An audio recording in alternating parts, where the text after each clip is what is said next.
Kali ini saya akan mempersilahkan untuk calon wakil presiden nomor urut 1 untuk memberikan pertanyaan ke calon wakil presiden nomor urut 3. Bapak Muhaimin Iskandar, waktu Anda untuk bertanya adalah 1 menit. Saya persilahkan. Terima kasih Pak Mahfud yang saya hormati. Pemasukan negara itu salah satunya adalah dari kepemilikan lahan yang luas. Banyak kepemilikan lahan yang berlebihan. Akumulasi kekayaan hanya di segelintir orang dan selalu menjadi topik yang belum pernah selesai sampai hari ini. Pertumbuhan ekonomi yang tinggi hanya dinikmati oleh segelintir orang karena akses kepemilikannya juga terbatas. Pemerataan menjadi kata yang tidak bermakna. Maka saya ingin pendapat Pak Mahfud, bagaimana mewujudkan keadilan sosial dimulai dari pemerataan kepemilikan tanah, akses dan lahan.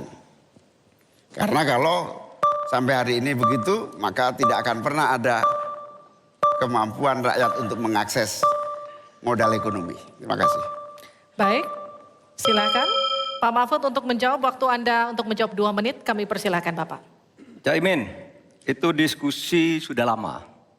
Sejak zaman Bung Karno itu dulu mengeluarkan undang-undang land reform, redistribusi lahan itu tadi. Yang sampai sekarang itu tidak jalan meskipun undang-undangnya masih berlaku. Kenapa? Lagi saya katakan ini pada aparat, pada kedisiplinan kita, pada penegakan hukum kita.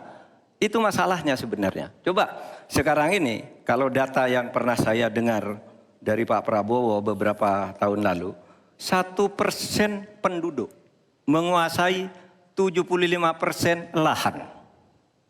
99% penduduk berebut mengelola hanya 20% lahan sisanya. Memang timpang. Oleh sebab itu upaya-upaya pemerataan itu harus terus dilakukan. Nah caranya, saya sebelum masuk ke caranya tadi.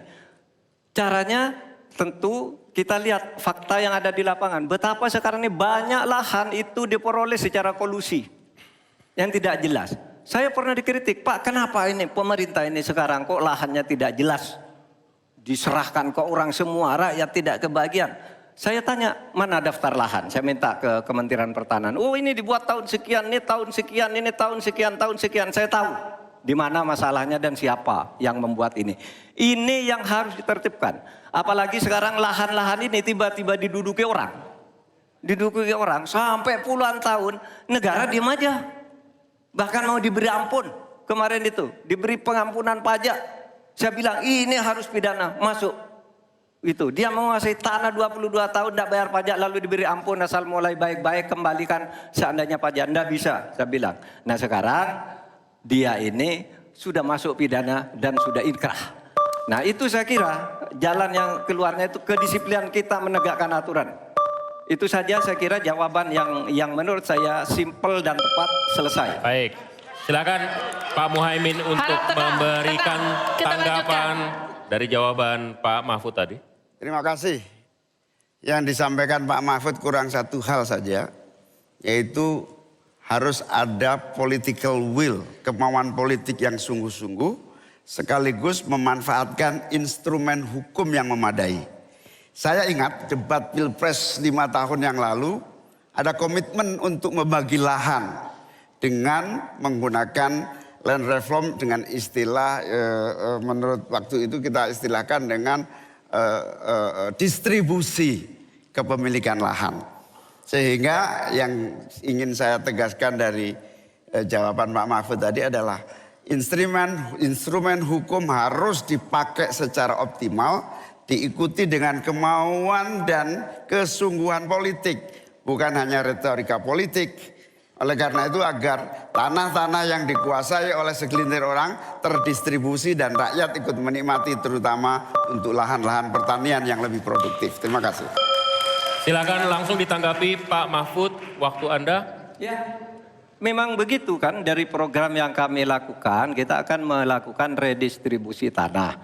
Dulu dalam 5 tahun terakhir ini bahkan ada kan pembagian tanah untuk rakyat agar merata. Lalu ada 1 juta sertifikat. Setahu saya 1 juta sertifikat itu memang sudah dibagi, tetapi itu untuk mereka yang memang sudah menempati tanah itu. nempati itu lalu diberi sertifikat. Lahan yang lain itu belum dibagi terhadap orang yang belum punya. Nah itulah yang akan kita kerjakan besok dalam rangka redistribusi tanah itu. Itu betul Pak Muhaimin, betul 100% bahwa masalahnya political will. Di antara political will yang paling penting itu adalah penegakan hukum. Political will untuk menegakkan hukum itu adalah kuncinya. Aturannya semua sudah ada, tapi kemudian bocor di mana-mana, tidak jalan di mana-mana. Banyak tanah orang tidak pernah dijual, tiba-tiba dirampas orang lain dan dia tidak berdaya. Nah itulah masalahnya, Cak Imin. Selesai. Tuntas.